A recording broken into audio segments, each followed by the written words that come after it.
আমাদের এখনকার আলোচনার বিষয় লেনিনের নতুন অর্থনৈতিক নীতি।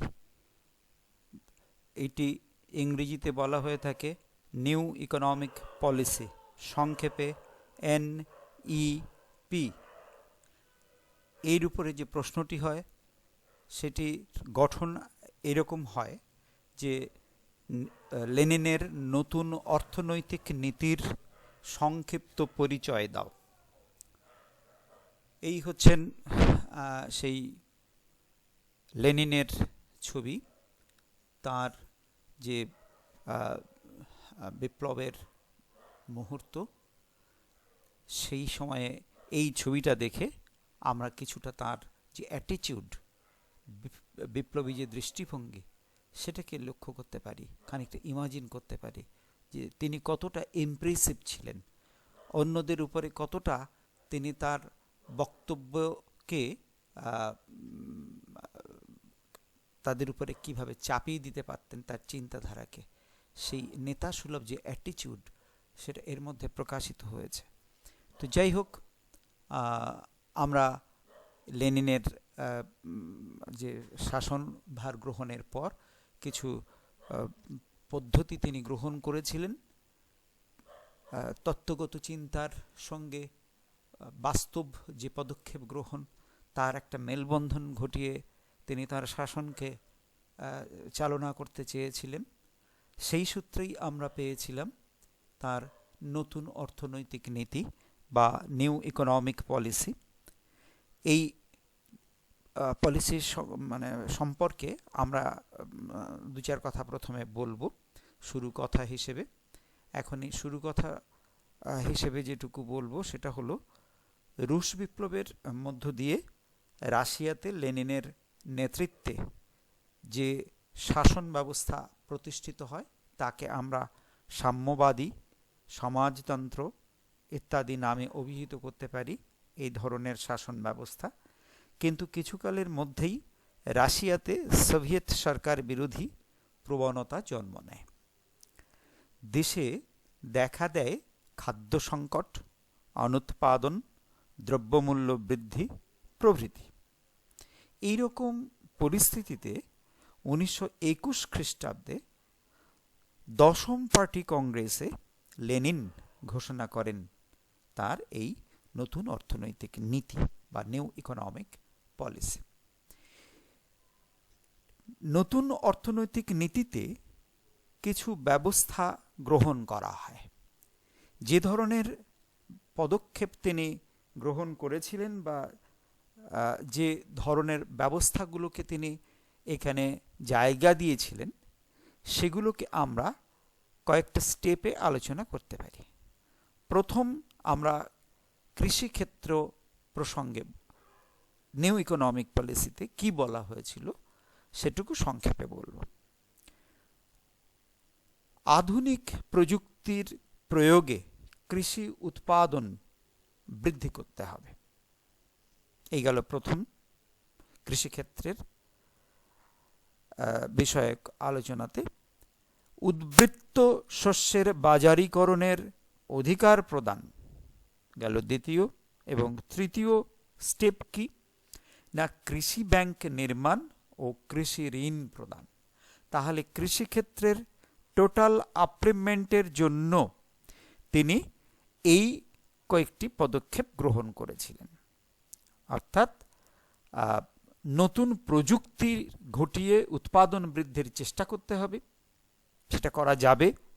দ্বিতীয়ত, যা কিনা প্রয়োজনের অতিরিক্ত অর্থাৎ উদ্বৃত্ত বা সারপ্লাস, তার বাজারীকরণের অধিকার দিতে হবে। সুতরাং কৃষিক্ষেত্র থেকে অতিরিক্ত উৎপাদন এবং তজ্জনিত সূত্রে বাড়তি অর্থ সংগ্রহ, এই সুযোগটা বেড়ে যাবে। এর পাশাপাশি কৃষি ক্ষেত্রের উৎপাদনকে কেন্দ্র করে ঋণ দানের যে ব্যবস্থা, সেইটাকে স্বীকৃতি দিলেন। কৃষি ব্যাংক স্থাপন এবং কৃষি ঋণ প্রদান, এই গেল কৃষিক্ষেত্র সম্পর্কিত যে তথ্য বা যে ব্যবস্থা তিনি গ্রহণ করেছিলেন তার নিউ ইকোনমিক পলিসিতে সেটা আলোচনা হলো। এবার আমরা দ্বিতীয় ক্ষেত্র, শিল্পক্ষেত্র, সেখানে তিনি কি ধরনের পদক্ষেপ গ্রহণ করেছেন সেটা দেখব। এখানে আমরা প্রথমত যেটা বলবো সেটা হচ্ছে ছোট ছোট যে কারখানা, অর্থাৎ 20 জনের কম লোক কাজ করে এমন মানে শ্রমিকদের নিয়ে যে কারখানা, সেই কারখানার মালিকদের ফিরিয়ে দেওয়া, এই পদক্ষেপ একটা গ্রহণ করলেন। দ্বিতীয় পদক্ষেপ হলো দক্ষতা অনুযায়ী শ্রমিকদের উপযুক্ত পারিশ্রমিক দেওয়া। তৃতীয়ত শিল্পের বিকাশে বিদেশি মূলধনকে স্বাগত জানানো। তাহলে এর মধ্যে শিল্পক্ষেত্রে আমরা পূর্বের যে রিজিডিটি ছিল সেই জায়গা থেকে লেনিনকে বেরিয়ে আসতে দেখলাম। শিল্পনৈতিক যে উৎপাদনমুখী যে রাষ্ট্র ইউরোপের দেশগুলিতে আমরা লক্ষ্য করি, এই রাষ্ট্রের যে পলিসিগুলো, সেই পলিসির সঙ্গে যেন তিনি কিছুটা আপোষ করতে চাইলেন। তার জন্যই তিনি কারখানার বা শিল্পালয়ের যে রাষ্ট্রীয়করণ, সেখান থেকে একটা স্টেপ যেন তিনি ব্যাক করলেন, করে তিনি ছোট ছোট কারখানাগুলোকে তার মালিকদেরকে ফিরিয়ে দেওয়ার সিদ্ধান্ত নিলেন বা পরিকল্পনা গ্রহণ করলেন। আর উৎপাদন অনুযায়ী নয়, দক্ষতা অনুযায়ী শ্রমিকদের উপযুক্ত পারিশ্রমিক দক্ষতা অনুযায়ী সেই জায়গাটাতে এলেন। আবার শিল্পের বিকাশের জন্য ঋণ নেওয়া যেতে পারে, প্রয়োজনে বিদেশি ঋণ, বিদেশি লগ্নিকারীর সাহায্য গ্রহণ, মূলধন গ্রহণ, এগুলোকে তিনি অ্যালাউ করলেন। এইরকমভাবে শিল্পক্ষেত্রে রূপান্তরের পথে তিনি পা বাড়ালেন। এগুলো সবই নিউ ইকোনমিক পলিসি বা নতুন অর্থনৈতিক নীতি বিষয়ক আলোচনাই করছি। থার্ড যে প্রসঙ্গটি, সেটা হচ্ছে বাণিজ্য ক্ষেত্রে তার কি পদক্ষেপ, সেটা এখন দেখার। প্রথমত, ব্যাংক ব্যবস্থা, বৈদেশিক বাণিজ্য, পরিবহন ব্যবস্থা, বৃহৎ শিল্প প্রভৃতি ক্ষেত্র সরকারি নিয়ন্ত্রণাধীন থাকবে। কেমন?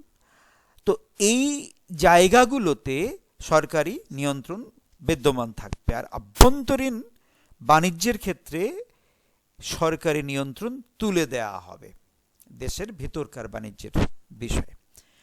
আর তৃতীয়ত, সরকারি বিক্রয় কেন্দ্র স্থাপন করে দ্রব্যমূল্য বৃদ্ধি রোধ করা হবে। বাজারে এ ধরনের পদক্ষেপ আমরা মাঝে মধ্যে দেখতে পাই।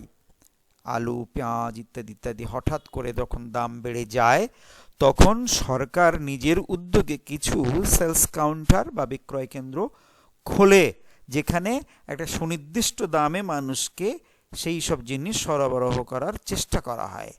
এগুলো কিন্তু অনেক আগে লেনিন করেছিলেন, তার চিন্তা ভাবনাতে সেই জায়গাগুলো স্থান পেয়েছিল আর কি।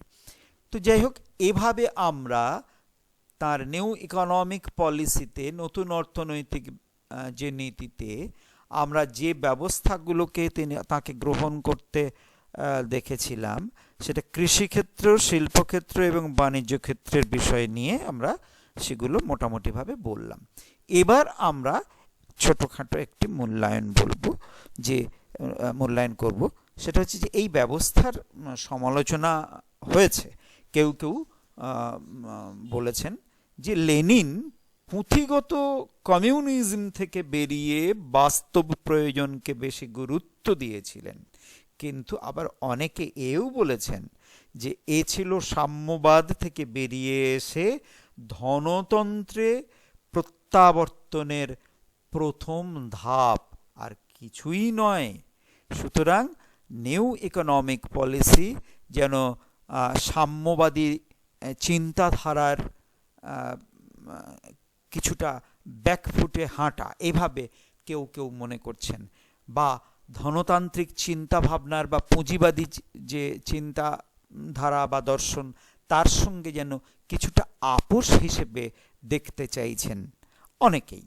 এইভাবে আমরা লেনিনের গৃহীত নতুন অর্থনৈতিক নীতিকে ফোকাস করতে পারি।